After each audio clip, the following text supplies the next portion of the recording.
मेरे आत्मीय जन मित्रों और विद्यार्थियों, आज मैं भारत रत्न ब्रह्मलीन अटल बिहारी वाजपेयी की एक कविता जो उन्होंने कारागार में लिखी थी। कारागार जेल। साथियों, राज्य को चलाने के लिए राजा कई प्रकार की नीतियां अपनाया करते थे। यह आदिकाल से चला आ रहा है, आज तक चल रहा है। साम दाम दंड भेद। भारत की स्वतंत्रता के बाद जिस समय प्रधानमंत्री इंदिरा गांधी हुआ करती थी, सन 75 में कुछ ऐसी परिस्थितियां बनी कि इंदिरा जी ने देश को आपातकाल में झोंक दिया। असंख्य लोग जेल के अंदर सिक्चों में बंद हो गए। देश पूरा एक कारागार बन गया था। नाना प्रकार के कष्ट हुए। समाचार पत्रों में प्रतिबंध लगा दिया गया। कोई भी कार्य सरकार की इच्छा के विपरीत नहीं हो सकता था। जनता भी कुछ ने भुगता, कुछ को अच्छा लगा। हर चीज के दो पक्ष हुआ करते हैं। आचार्य विनोबा भावे ने देश में अनुशासन पर्व कहा था कि आपातकाल अनुशासन पर्व है। सारे काम समय से हो रहे थे। लोग बैंक टाइम पर जाते थे, आपातकाल लगा हुआ है।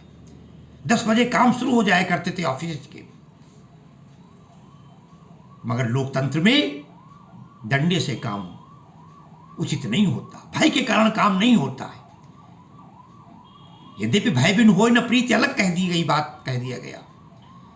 परिणाम क्या हुआ? 75 की उस आपातकाल के बाद 77 में इंदिरा जी हार गई चुनाव। स्वाभाविक है, जनता ने अपना बदला ले लिया। 17 में पराजित होने के बाद, हालांकि मैंने कहा नहीं, हर चीज दो पक्ष होते हैं। दूसरी सरकारें आईं, लेकिन देश नहीं चला पाई। और फिर विवश जनता को यह तय करना पड़ा कि इंदिरा गांधी का शासन अच्छा था। वो सारे के सारे मिलकर भी देश को चला नहीं पाए। और फिर इंदिरा जी 1.5-2 साल बाद लौट करके भारी बहुमत से सत्ता पर हावी हो गई और फिर जीवन की अंतिम श्वास तक प्रधानमंत्री रही। खैर, राजकाज है, चला करते हैं। आपातकाल निश्चित रूप से एक अंधेरा था देश के लिए, कुहेरिका थी। जनमत पर, जनतंत्र पर एक हमला था, अच्छा नहीं था। बहुत लोग जेल चले गए। तमाम संपादकों को जेल कर दी गई। अटल जी भी जेल में थे। और 1 वर्ष तक लोगों को समाचार पत्र भी शायद पढ़ने को नहीं दिया गया। ऐसी कई धारणाएं उड़ी। क्या हुआ? अटल जी ने जेल में बैठ करके ही एक कविता लिखी थी। 1 वर्ष बीतने पर 1 बरस बीत गया। मैं आज उसी कविता का पाठ करूंगा। 2 मिनट की कविता है, छोटी सी कविता है, सुनिएगा। साथियों, जेल में हमारे यहां बहुत कुछ हुआ है। अरे, जेल में भगवान ने जन्म लिया है।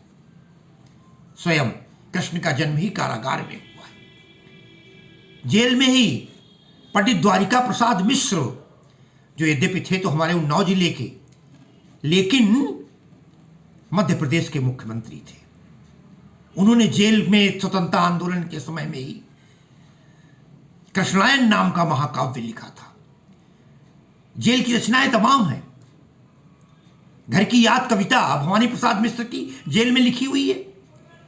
अटल जी की ये कविता भी कहने को छोटी है, मुक्तक है, लेकिन एक एक पंक्ति, एक एक शब्द जो है हृदय को चीरता हुआ चला जाता है। कविता का पाठ करता हूं, ध्यान दीजिएगा। एक बरस बीत गया, वर्ष नहीं कहा उन्होंने, वर्ष तो शीघ्रता जल्दी बोलने में, जब आदमी रुक रुक कर बोलता है, पीड़ा में बोलता है। एक बरस बीत गया, साल बीत गया पूरा। हमें जेल की स्थितियों में एक वर्ष बीत गया। अब देखिए उस वर्ष का वर्णन कैसे किया। जब वर्ष बीता है तो ये मानकर चलिए कि 6 ऋतुएं आई होंगी, जाड़ा गर्मी बरसात आया होगा, 12 महीने आए होंगे, 52 सप्ताह आए होंगे, 365 366 दिन आए। कहते हैं एक बरस बीत गया। अरे झुलसाया जेठ मास, शरद चांदनी उदास, झुलसाया जेठ मास।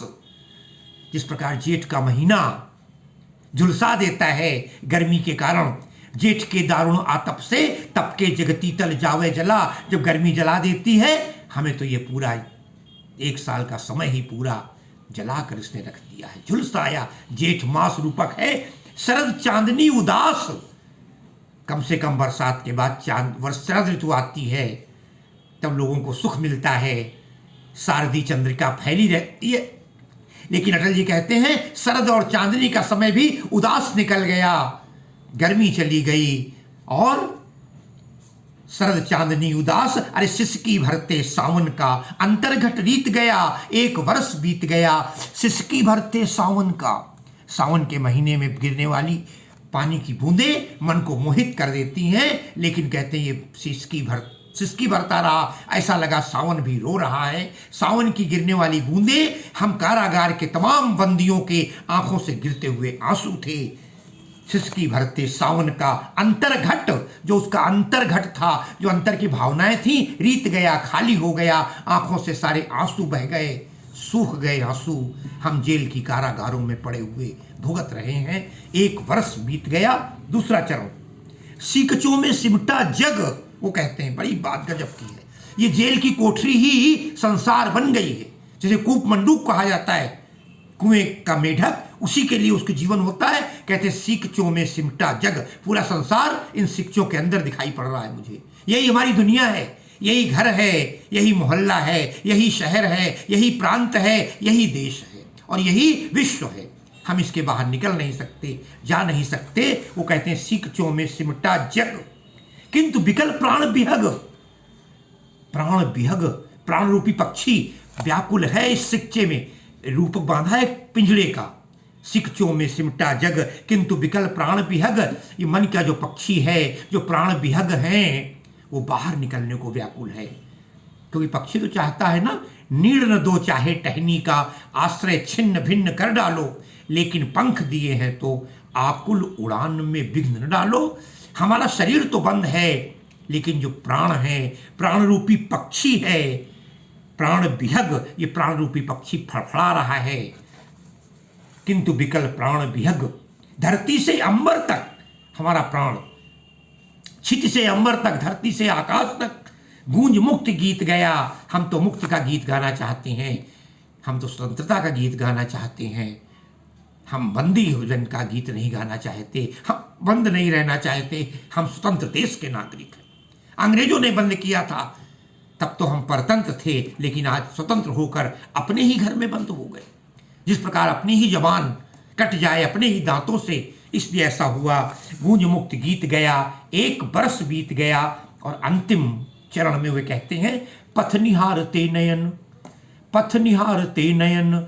ये नेत्र हमारे रास्ता देख रहे हैं, कब वो मंजिल आएगी, कब हम बाहर जाएंगे। पथ निहारते नयन, और गिनते दिन पल छिन। एक एक पल, एक एक क्षण, एक एक दिन, एक एक हफ्ता, एक एक महीना, और करते करते 1 साल बीत गया।